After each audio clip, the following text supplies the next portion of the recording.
When I started school at the University of Georgia, I was impressed with one of their policies regarding alcohol. The administrators chose not to stick their heads in the sand with their approach, accepting the fact that underage drinking, and often binge drinking, is extremely prevalent in college.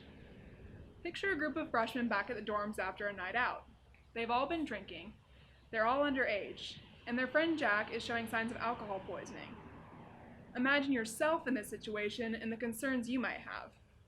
You know you should go for help, but you and Jack have consumed alcohol illegally, and you find yourself conflicted at the thought that you might get him into more trouble than he's already in. You could get Jack and yourself arrested. Now imagine someone addicted to drugs.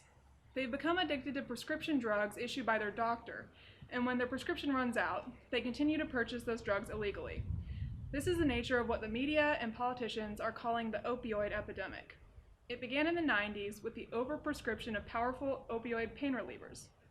On top of the increase in volume, the potency of these drugs increased, with 1 in 6 drug users being prescribed by their doctors drugs more powerful than morphine.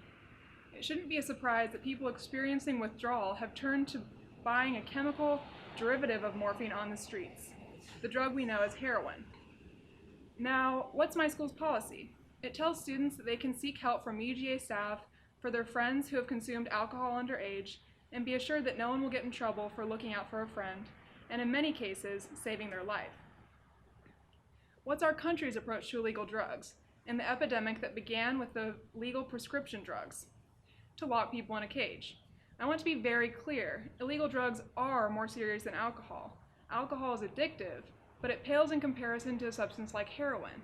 A person cannot just stop doing drugs on their own. They need support and direction from support systems like family and close friends. The average cost of a 30-day rehab program is $20,000. Those families who can't afford rehab face a similar decision to the underage college students. When they find themselves unable to give their loved ones the support they need on their own, do they turn them over to the state to be thrown in jail? The war on drugs, sending people to prison who are stuck in self-destructive habits, is incompatible with a free society. It is one of the primary reasons the U.S. is home to less than 5% of the world's population, but almost 25% of the world's prison population. Roughly half are in for drug offenses. We've heard stories of people who've purchased illegal drugs, taken one pill, and died because the drug is laced or combined with some other lethal substance. Dealers cannot be held accountable because there's no record of transaction in the black market. Legalization would come with strict regulation that would deliver a safer product. In our current situation, dealers don't care if they sell heroin to your 15-year-old child. Needless to say, legal purchases would require a photo ID and a minimum legal age. In 1925, journalist H.L. Mencken said what we all know about alcohol prohibition today. I quote, "Prohibition has not only failed in its promises, but actually created additional serious and disturbing social problems throughout society. There is not less drunkenness in the Republic, but more. There is not less crime, but more. The cost of government is not smaller, but vastly greater. Respect for the law has not increased, but diminished." Today we clearly see what drug prohibition has created in America.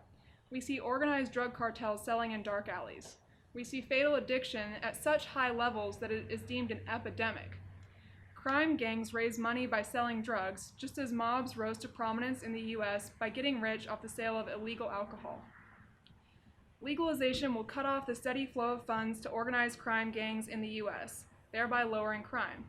It will put the power in the hands of families and medical professionals who wish to help those vulnerable in our society who rely on their help to get clean. Perhaps most importantly, it will speak volumes about the character of our nation if we begin to treat people who are sick with kindness and motivation to help them return to living a fulfilling life.